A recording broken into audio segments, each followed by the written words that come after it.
So the next topic is lens and cataract.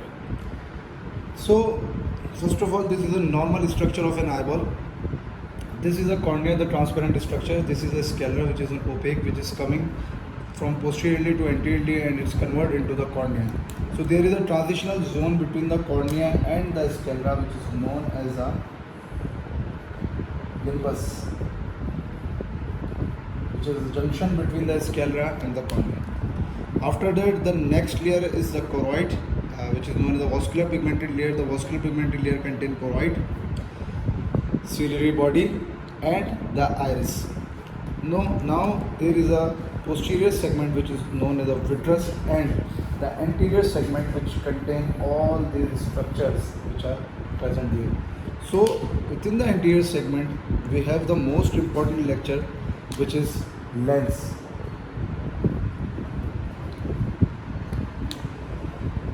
So what is lens?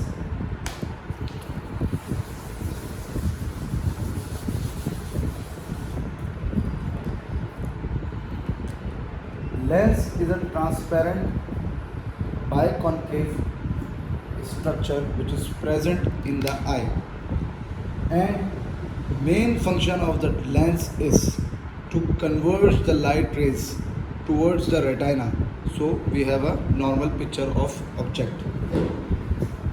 So what is the definition of the lens? Lens is a transparent biconvex structure of crystalline appearance, which is a crystal appearance lens. The location of the lens is placed between the iris and the vitreous in a saucer shaped depression called patellar fossa. So this is a normal structure of an eyeball we have made.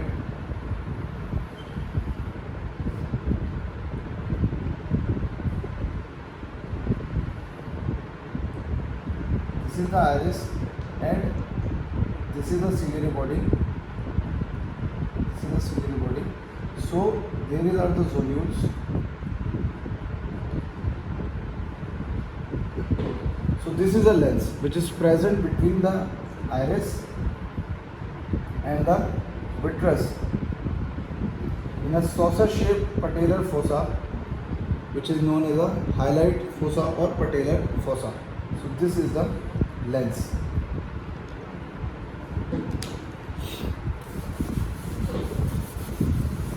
Normally the lens weight at birth is 90 milligram, and adult lens size is about weight is about 225 milligram. So this is a normal structure of the lens, and the lens contain four things which are most important things of the lens. First of all, the outermost is the capsule.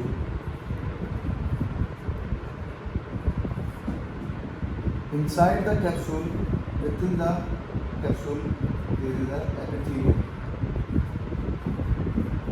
So not inside the capsule, adjacent to the capsule के नीचे हमारे पास epithelium होती है, और तीसरे number पे हमारे पास आ जाते हैं लेंस फाइबर्स, जो कि मोस्ट ऑफ द लेंस का स्ट्रक्चर बना रहे होते हैं, और फोर्थ नंबर पे हमारे पास आ जाता है सोल्यूल्स, जो कि आउटसाइड द लेंस का पार्ट है.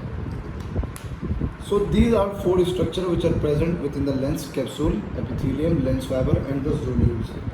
तो सबसे पहले हम लोग बात करेंगे कैप्सूल की. What is capsule?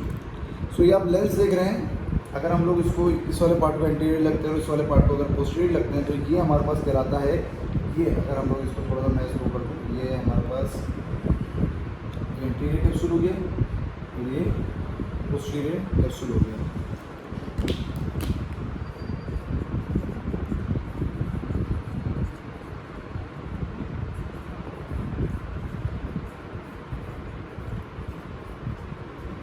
अब ये जो एंटीरियर कैप्सूल है, ये और पोस्टीरियर कैप्सूल, ये दोनों क्या कर रहे होते हैं? ये दोनों प्रोटेक्शन दे रहे होते हैं लेंस को. एक तरह से नॉर्मली हमारे पास प्रोटेक्ट कर रहे होते हैं लेंस को, और ये परमीबल होते हैं to water and small molecule. मतलब इनके अंदर हमारे पास पंप्स होते हैं, जो कि sodium potassium pumps and water pumps होते हैं, जो कि अंदर और बाहर पानी, वाटर और सोडियम और पोटेशियम को अंदर और बाहर लेके जाते हैं.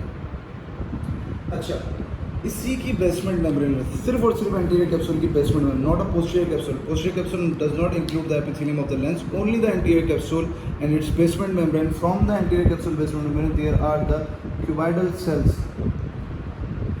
From the epithelium of the lens. These are the cuboidal cells which form the epithelium of the lens.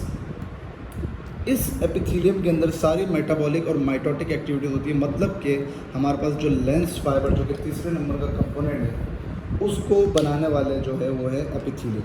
तो इसके अंदर मेटाबॉलिक एक्टिविटी भी और सारी की सारी हमारे पास mitotic activity of the lens हमारे पास ये इसको संभाल रहा होता है. तो अब ये जो लेंस की एपिथेलियम मैंने बनाई है ये अब बनाती है किसको, लेंस फाइबर्स को. अब लेंस फाइबर्स को हम लोगों ने दो के अंदर डिवाइड किया हुआ है, which is the cortex and the nucleus. The cortex is a peripheral part. ये तो हमारे पास हो गया एपिथेलियम. अब मैं आ जाता हूँ कॉर्टेक्स की तरफ से. कॉर्टेक्स ये देखिए, ये कॉर्टेक्स है लेग से. ये कॉर्टेक्स सारा बन रहा है साइड पे, बिल्कुल साइड पे कॉर्टेक्स बन रहा है. ये नीचे तक आता रहेगा. ये कॉर्टेक्स बन रहा है, यहाँ पे भी कॉर्टेक्स बन रहा है. और ये जो बीच में हमारे पास है ये सारा का सारा हमारे पास, ये हमारा सारा का सारा न्यूक्लियस बनता है. तो हमारे पास कितने टाइप के लेंस फाइबर्स हो गए, दो टाइप के, कॉर्टेक्स और न्यूक्लियस. अब हमारे पास सिर्फ और सिर्फ एंटीरियर कैप्सूल के अंदर से एपिथेलियल सेल निकलते हैं, not from the posterior capsule. Keep in mind that सिर्फ और सिर्फ एंटीरियर कैप्सूल के एपिथेलियम से हमारे पास ये न्यूक्लियस और कॉर्टेक्स के फाइबर्स, लेंस फाइबर्स निकलते हैं. अब जितने ज़्यादा आउटर पार्ट होंगे उनको हम लोग कॉर्टेक्स कहेंगे. और फ्रेशली मेड सेल्स होते हैं, फ्रेशली बिल्कुल फ्रेश सेल्स होते हैं, ओल्ड नहीं होते. ओल्ड सेल्स जितने भी होते हैं वो सारे के सारे यहाँ पे कॉम्पैक्ट होते रहते हैं और छोटे हमारे पास लेंस फाइबर्स बनाते रहते हैं जिनको हम लोग न्यूक्लियस कहते हैं, जो कि ओल्डर फाइबर्स होते हैं. और हमारे पास जो फ्रेशली मेड यंग फाइबर्स जो होते हैं उनको हम लोग क्या कहते हैं, कॉर्टेक्स कहते हैं.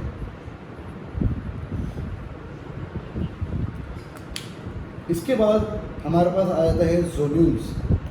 ये तो हम लोगों ने लेंस का स्ट्रक्चर पढ़ लिया. अब हमारे पास यहाँ पर आते हैं ज़ोन्यूल्स. ये हमारे पास हो गए ज़ोन्यूल्स.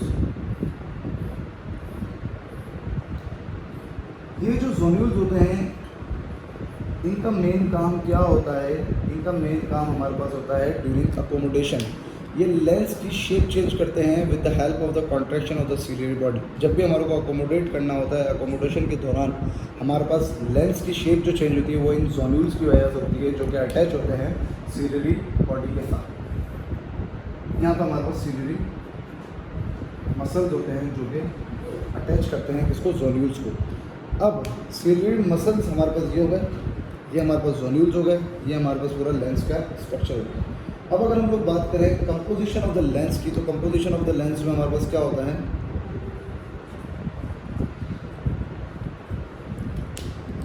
66% वाटर होता है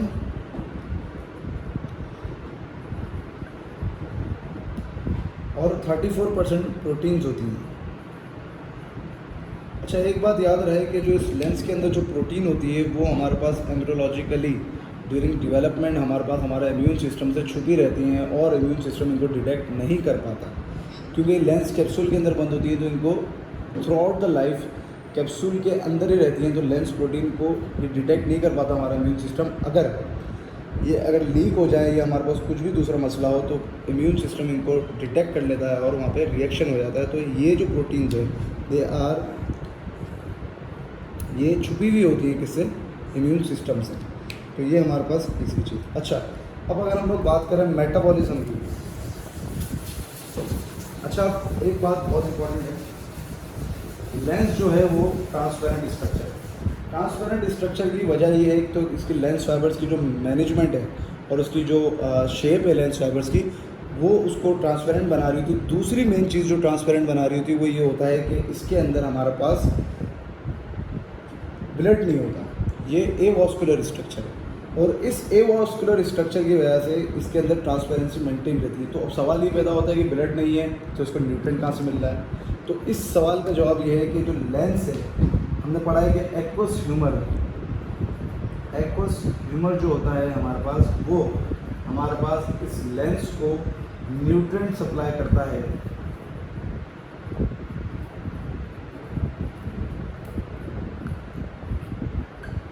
और इस लेंस के अंदर जब हमारे पास न्यूट्रिएंट सप्लाई होता है, मिसाल के तौर पर ग्लूकोज जब सप्लाई होता है तो ग्लूकोज का जो मेटाबॉलिज्म होता है वो थ्रू एनारोबिक रिस्पायरेशन होता है। तो हमारे पास 4 types of metabolism are present of the glucose which take place in lens. उसमें से सबसे मोस्ट इम्पॉर्टेंट जो मेटाबॉलिज्म है वो है हमारे पास anaerobic glycolytic pathway. Anaerobic glycolytic pathway without the oxygen 80% हमारे पास जो लेंस अपनी एनर्जी बनाता है वो विदाउट ऑक्सीजन ग्लाइकोलाइटिक पाथवे के जरिए बनाता है। दूसरे नंबर पर हमारे पास आ जाता है क्रेब्स साइकिल, जो कि ऑक्सीडेटिव है, मतलब कि ऑक्सीजन की मौजूदगी में। तो ये हमारे पास सिर्फ और सिर्फ 15% बनाता है। सॉरी, सेकंड नंबर पे हमारे पास जो आता है वो है hexose monophosphate shunt, HMP shunt जिसको हम लोग कहते हैं, हेक्सोस मोनोफॉस्फेट शंट। तीसरे नंबर पे जो हमारे पास मोस्ट इंपॉर्टेंट पाथवे वो है हमारे पास क्रेब्स साइकिल। अच्छा, एक पाथवे जो इसमें आखिरी पाथवे जो मैं आपको बता रहा हूँ ये नॉर्मल बंदे के अंदर नहीं होता, ये एबनॉर्मल जिन लोगों को डायबिटीज़ मेलाइटस होती है उनके अंदर ये सॉर्बिटल पाथवे होता है। और इसी सॉर्बिटल पाथवे की वजह से diabetes mellitus is a leading cause of the cataract formation because of this sorbitol pathway. Whenever there is a sugar accumulation occur in the lens, so the pathway from the glycolytic pathway change towards the sorbital pathway, and it is the most common cause for the cataract formation, which is a nuclear type of cataract. So this is the metabolism for the cataract formation, sorbital pathway. It is very important to know. Refractive power जो lens का होता है वो 15 to 20 dioptre होता है। जाहिर सी बात हमारी आँख है, उसके अंदर जब रेटिना पे इमेज बनता है तो उसको कॉर्निया 2/3 पावर हमारे पास सप्लाई करती है, और 1/3 जो हमारा पावर सप्लाई करती है वो कौन सप्लाई करता है, वो हमारे पास लेंस सप्लाई करता है, विच इज़ 20 डायोप्टर। अब इसका अकोमोडेटिव पावर की अगर हम बात करें, अकोमोडेटिव का मतलब है कि कितना ज़्यादा लेंस को जोन्यूल्स और सस्पेंसरी लिगामेंट्स और सीलियर बॉडी कॉन्ट्रैक्ट करेंगी कि हमारे पास लेंस अकोमोडेट करके नियर विजन पे फोकस कर सके। तो बच्चों के अंदर ये डायोप्टर होता है 14 to 16, मतलब एट बर्थ 14 to 16 डायोप्टर हमारे पास ये होता है। 25 ईयर ऑफ एज में 7 to 8 डायोप्टर। फिर उसके बाद जब 50 एज पे आता है, हम लोग जब बोलते हैं कि भाई बड़ी उम्र में आने के बाद नियर डिस्टेंस की विजन बढ़ जाती है, मतलब कि उसको करीब का नज़र आना बंद हो जाता है, जिसको हम लोग प्रेस बायोपिया कहते हैं इन द मेडिकल लैंग्वेज। तो उसको हम लोग प्रेस बायोपिया इसलिए कहते हैं कि इसके अंदर हमारे पास accommodative power during senile changes के अंदर हमारे पास अकोमोडेटिव पावर जो होता है वो कम हो जाता है। तो इस वजह से ये क्या होता है कि इसके अंदर फिर हम लोगों को नियर विजन के ग्लासेस देने पड़ते हैं बंदे को, क्योंकि अकोमोडेटिव पावर बिल्कुल खत्म हो चुका है, 1 to 2 डायोप्टर तक आ चुका है। फंक्शन की अगर हम लोग बात करें तो to maintain its own clarity, जाहिर सी बात है हमारे पास एवास्कुलर स्ट्रक्चर है, दूसरे से लेंस की फाइबर्स की मैनेजमेंट इतनी तरीके से हुई होती है कि वो हमारे पास एक तरह से उसको बिल्कुल क्या रखता है, ट्रांसपेरेंट रखता है। दूसरा हमारे पास रिफ्रैक्टिव पावर 18 to 20 डायोप्टर उसको कन्वर्ट करता है लाइट और रेस को, अकोमोडेशन प्रोवाइड करता है थ्रू द सस्पेंसरी लिगामेंट्स, और रेटाइना पे जो हार्मफुल अल्ट्रावायलेट रेज आ रही है उसको एब्जॉर्ब करता है कि रेटाइना तक वो अल्ट्रावायलेट रेज ना जा सके, तो उसका ये प्रोटेक्शन मैकेनिज्म। तो this whole about the lens, and next lecture we will talk about the cataract formation.